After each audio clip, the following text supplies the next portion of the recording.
Well, Coach, first of all, you and I have blown it because this was our chance to show up with chains and chest hair to do this. Have you seen the video yet? Because it's nationwide. It's taken the nation by storm. Yeah, that was pretty funny. And, you know, he's quick-witted when he said the chest hair was all that was his. That was a good comeback. You know, Deshaun's standing off to the side, and everybody had a good laugh. But I looked at two guys that are just there's something there right now, something you saw during the offseason. What is it between Fitz and Deshaun Jackson that seems to be clicking right now, and all the smiles that come from it?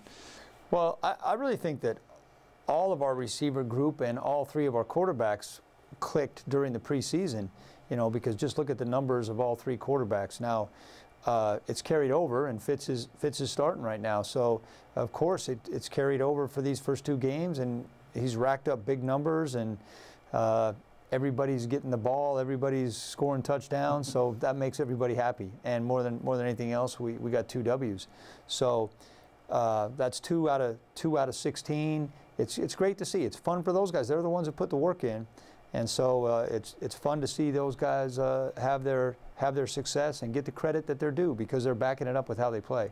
2 games in, I'll single out O.J. Howard. It may not be fair to the others, but O.J. has really shown, look, in 1 year, how far he's progressed.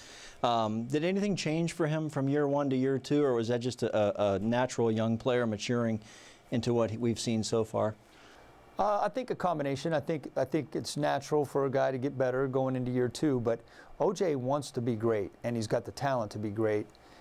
And I think our tight end coach, Ben Steele, put together a lot of tape from last year, a lot of clips of, hey, O.J., here's what you did well, here's how you can improve. And O.J.'s hungry to be the best, and so he took that to heart, and he's worked at it. And O.J.'s one of those guys, if you give him coaching points and he can visualize it, he'll try to apply it in the games. And, you know, I guess the only negative right now is he's not getting, because of the other guys, he's not getting maybe as many chances as he should be. In the game, a lot of things seem to click again. What did you, maybe not, I wouldn't say not like, but what do you need to work on to get even better through 2 games offensively? Well, we got a lot of stuff we can do. I mean, you know, that was a really good defensive football team, a team that plays fast and plays with confidence, and it all starts with the offensive line. I thought for these first 2 games our protection has been really, really solid. But, you know, we went through a period there, fast start, the long pass to Deshaun, and then we had the other 75-yard pass to O.J. But in between there and then that last 2-minute drive before the half, you know, we were our own worst enemy at times. We got a 15-yard penalty.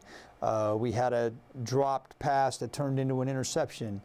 We had another drop pass. I mean, we did more to hurt ourselves, and, you know, there's going to come a time where that will come back to haunt us. And so the details of finishing the job, of executing the rest of the game plan, we're making some explosive plays, but sometimes you just got to grind it out. The young corners, the rookies, and also the players at safety, they're put into a challenging situation. When you watch them perform with the naked eye and then go back and watch the film, what are you seeing from those guys? Is it they're not swimming, they're pretty confident, but they make rookie mistakes a little bit? What do you see from those guys? Well, put it in perspective. Ryan Fitzpatrick has over 110 starts. All right, those 2 rookie corners now have 1.5 starts in the NFL. I mean, just put that in perspective. So the game has slowed down for Fitz over many, many years, and it will eventually slow down for those guys. But, you know, right now they go to New Orleans. You're playing in the Dome. You're playing against a future Hall of Fame quarterback. Now you come back, you're playing against a Super Bowl champion. I think everybody could see improvement from week 1 to week 2, not only from the rookies, but also from Ryan Smith. Ryan Smith had his best game at corner for us. And what I noticed is they tightened up their coverage and they competed for the ball while it was in the air, and that's all you can ask. Defensive lineman felt pretty good yesterday. What did you think? I mean, they got to the quarterback 3 times, forced throws a lot. Foles was running out of the pocket a lot and throwing the ball out of bounds. I mean, it seemed to be a pretty good day for those guys. We had it for 12 hits on the quarterback, and of course the big one was Quan on the sack fumble.